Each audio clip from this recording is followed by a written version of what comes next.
The Untold Story of Deborah. Have you ever wondered about the figures lost to the sands of time? About the stories whispered but never truly told? We begin our journey with such a figure, a woman shrouded in mystery, a leader whose impact echoes through the ages. Her name is Deborah, but who was she, really? We delve into a world far removed from our own, a world of ancient Israel, a land yearning for deliverance. This is a story of faith, courage, and a woman who dared to defy expectations. Imagine a land fractured, its people oppressed. The iron fist of King Jabin of Canaan and his ruthless general, Sisera, held Israel in its grip. For 20 long years, they suffered under their yoke. The Israelites cried out to God for salvation. Their prayers ascended, seeking a beacon of hope in the encroaching darkness. Little did they know, that hope would arrive in the form of a woman. This was a time when women were relegated to the domestic sphere. Their voices were seldom heard in the public square. Yet, in this very society, Deborah emerged. Deborah was no ordinary woman. She was a prophetess, a woman gifted with divine insight. She was also a judge, a leader who settled disputes and guided her people. She held court under the palm of Deborah, a place where Israelites sought her wisdom and justice.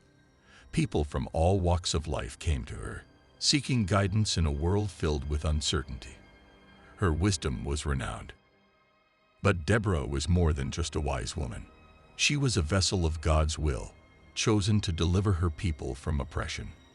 Her story is a testament to the power of faith and the courage to answer a divine call. The Lord spoke to Deborah, commanding her to act. He revealed his plan to deliver Israel from the Canaanites. This was no mere suggestion, it was a divine mandate. God instructed her to summon Barak, son of Abinoam, from Kedesh in Naphtali. He was to gather 10,000 men from the tribes of Naphtali and Zebulun and lead them to Mount Tabor. God promised to draw Sisera, the commander of Jabin's army, to the Kishon River. There, he would deliver Sisera and his entire army into Barak's hands. The stage was set for a confrontation that would change the course of Israelite history. Deborah relayed God's command to Barak, but Barak hesitated. He was a warrior, but he was also cautious. He told Deborah, "If you will go with me, I will go. But if you will not go with me, I will not go." His words reveal a deep respect for Deborah's prophetic gift and leadership. Deborah agreed to go with Barak, but she prophesied that the honor of defeating Sisera would not be his. The Lord would deliver Sisera into the hand of a woman.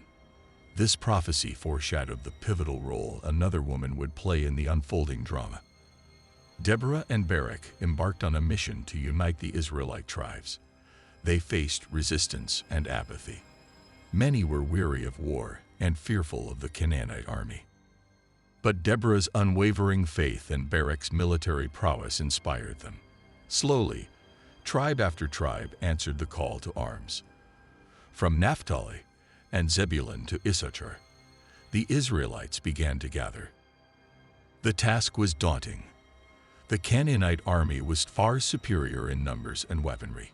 Yet Deborah and Barak pressed on, trusting in God's promise of victory. The Israelite army, 10,000 strong, assembled at Mount Tabor. Below them lay the Kishon River, a strategic location that would become the site of a decisive battle. Sisera, confident in his military might, marched his army towards the Kishon. He commanded 900 chariots of iron, a formidable force that struck fear into the hearts of the Israelites. Deborah, guided by divine inspiration, knew the moment had come. She turned to Barak and declared, "Go. This is the day the Lord has given Sisera into your hands. Has not the Lord gone ahead of you?" As Barak led his army down the slopes of Mount Tabor, a sudden storm erupted. The Kishon River overflowed its banks, turning the battlefield into a muddy quagmire. The Canaanite chariots, once symbols of power, became liabilities, bogged down in the mud. The Israelite army, light and agile, charged forward, emboldened by the storm and Deborah's unwavering faith. The battle raged. The Israelites fought with a ferocity fueled by years of oppression and a deep belief in God's promise. The Canaanite army, caught off guard by the storm and the unexpected resistance, began to crumble. Sisera, witnessing the defeat of his army, abandoned his chariot and fled on foot. He sought refuge in the tent of Jael, the wife of Heber the Kenite. Heber's clan had a peace treaty with King Jabin, so Sisera believed he would be safe there. Exhausted and desperate, he pleaded with Jael for shelter and water. Jael welcomed him into her tent, covered him with a blanket, and gave him milk to drink. Lulled by the comfort and security, Sisera fell into a deep sleep. While Sisera slept, Jael took a tent peg and a hammer. She quietly approached him and drove the peg through his temple into the ground. Sisera, the mighty commander, was dead.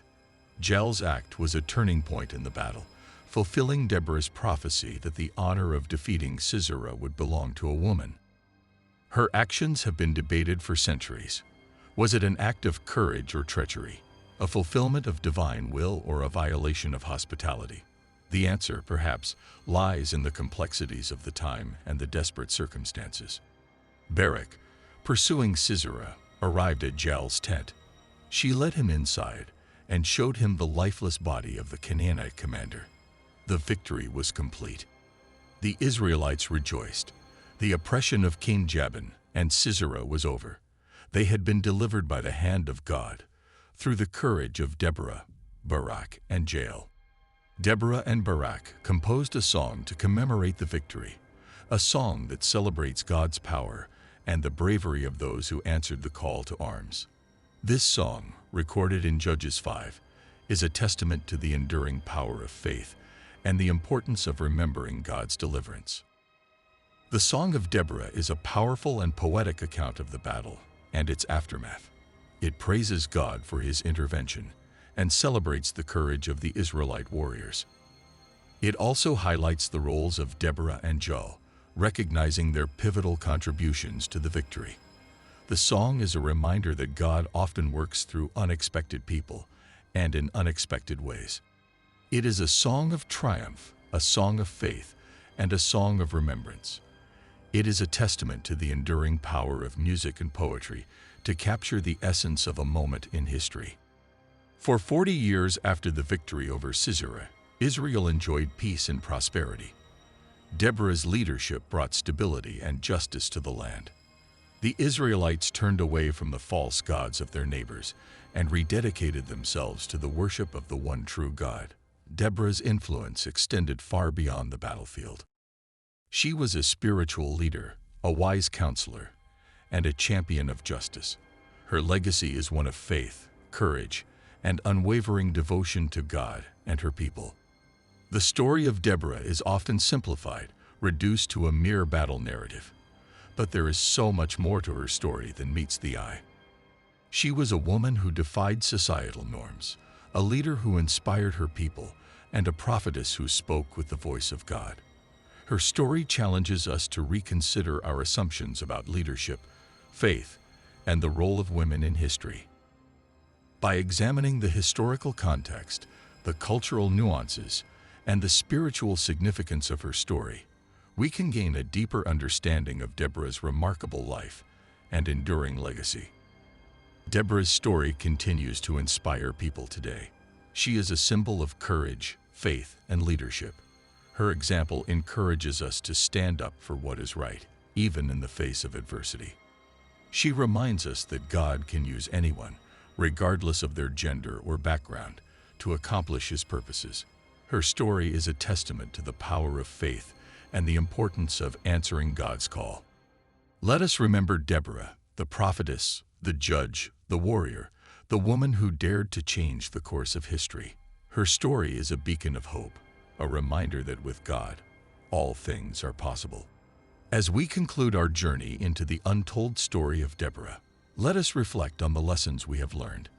Let us consider the challenges she faced, the courage she displayed, and the faith that guided her. Let us ask ourselves, How can we apply these lessons to our own lives? How can we be more courageous, more faithful, and more willing to answer God's call? Deborah's story is not just a historical account. It is a timeless message of hope, courage, and the enduring power of faith. Let us carry her story with us, and let it inspire us to live lives of purpose and meaning.